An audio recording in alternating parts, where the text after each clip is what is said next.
If nobody's gonna tell you this straight up, I will. Nobody cares. If you expected more, there's nothing more to it. It's just as simple as that. Simply put, nobody is paying attention to you like that. So tell me the last time you didn't do something because you were overthinking about what somebody thought. The dreams you had about trying a new hobby, posting something online, even posting a selfie, wearing something new because you like the color and you like the shape of it. So what? Speaking up when you noticed something was wrong, why didn't you do it? I've begun to notice that people aren't analyzing us nearly as deep as we are to ourselves. Everyone's busy organizing their own lives, so it's like, why would anyone have the time to sit there and analyze your life? Of course, don't get me wrong, you always have the little ankle biters, the little keyboard warriors, the trolls. Those people will never go away. That's what we call human life. They shape human life. We love all the trolls and the little nerds and the geeks, all right? That shouldn't steer you away from living your life. Regardless of what you do, whether you donated to a good cause or you just saved somebody from a car crash, there's always going to be Jimmy and Samantha in the corner belittling you because you A, either did something they didn't want to do, or B, they just don't have anything good to say. Sometimes it's simply that straightforward. People will literally sit there and just say, fuck you, because they can. And I've noticed to accept this since the start of last year, and I began to understand that all of us, we only have one shot at this life. And time isn't going to wait for anybody. Time's not going to wait for me. Every time I tell myself, oh, I'll do it tomorrow, or, I'm scared to try this because, I'm scared of what people might say. I think time's going to hold my hand and be like, okay, buddy, don't worry, I'll wait on you. You must be insane. We all want approval in some way. That's why we post. That's why we care to put on nice outfits when we see somebody, or we just go outside in general. It's why we get haircuts. It's why we wish to have friends. And for me, it's why I'm posting videos in the hopes that, someone resonates with it. Caring isn't the real problem here. It's the danger that comes from seeing this judgment and being like, hey, I see these opinions about me and I see what these people are saying about me. I'm going to let this internally corrupt me. And at the core, it's fear. Either it's the fear of rejection, fear of not living up to this expectation that people have set for you, being scared of being dropped by, our friends or our family. The reason we care about all this stuff is because we're scared of what opinions might cost us. And from the second we became conscious kids, trading crayons and running around classrooms, we didn't notice it at first, but we were being wired right then and there. So it's like, let me think of an example. Oh, this kid notices some other kid. He has nice snow boots. This kid has some nice snow boots. I want to be his friend. But then he's like, oh wait, but I don't have the nice boots that this kid has. I don't think I can even be his friend. Or, even being the fastest kid in class, that whole thing, the class clown, the dude that makes everybody laugh. Life became this chase for gold stars from day one. This isn't new. I've always wanted to start a YouTube channel ever since like 2021, 2022.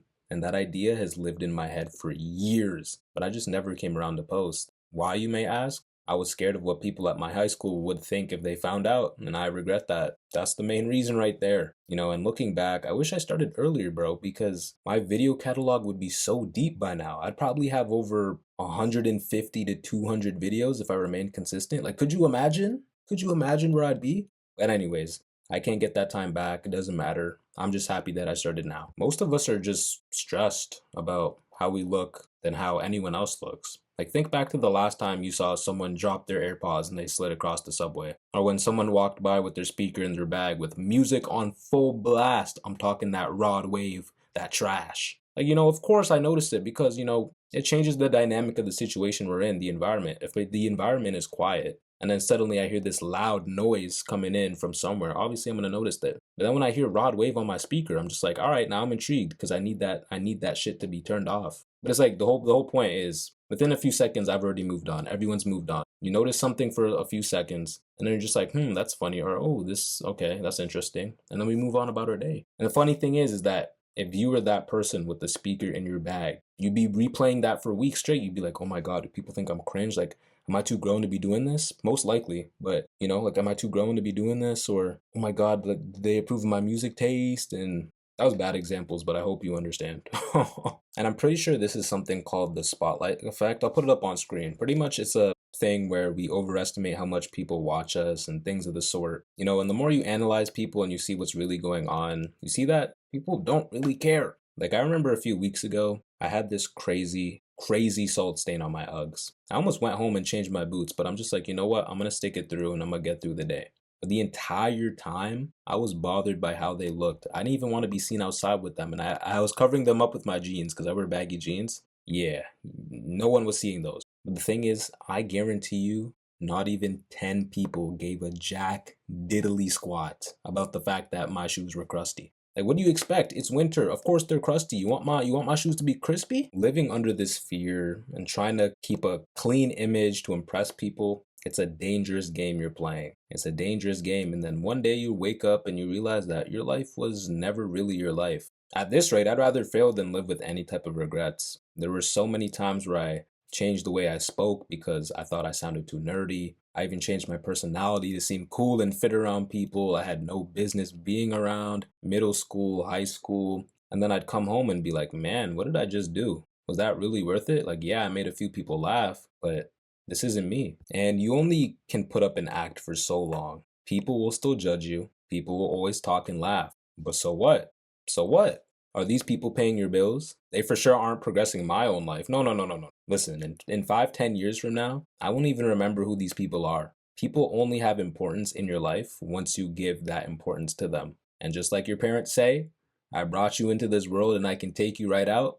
Do the same thing to them. Take that importance back. When the day comes where I have to blow dust, the last thing I want to be doing is sitting there being like, damn, I didn't even live my life for myself. Who knows what I could have been? The potential that's just wasted. That is my biggest fear right there. And that's why you just have to honor yourself and do it. Do it. I said do it. Do it scared. Believe it. I believe so you shall believe. So in all actuality, how do you begin to stop caring? I can't give any absolutes because we will always care to some extent, even a little bit. But what we can do is lessen the power it has on us. So here's some tips on that. First, it starts with small risks. Go talk to that guy or girl you think is cool. Go submit your artwork to that gallery that you've been eyeing. Post that video that you think is cringe to your public story. Go to the gym alone. Stand on your opinion and disagree with your friend if they said something you didn't agree with. That initial fear is always worse than the reality when things settle and then they actually end up going in your way. And that fear could be the one thing that changes everything for you. And that's all. Guys, that's literally all it. I'm going to keep my tips brief and simple. That's all I got to say. Just go and try to go against the grain. Trust me, those little risks and awkward moments are what's going to allow you to live your life to the fullest. And always remember that the sun will keep shining and the moon will keep reflecting light. Even if I say I hate both the sun and the moon, guess what? They don't care.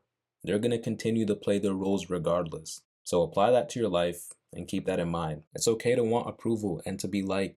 It's okay to want to be liked. But don't ever chase that feeling at the cost of losing yourself. Don't outsource your identity to people who are more than likely not thinking about you at all. You have one shot to become a star. So take the risk, take the shot, believe in yourself, and go win the game!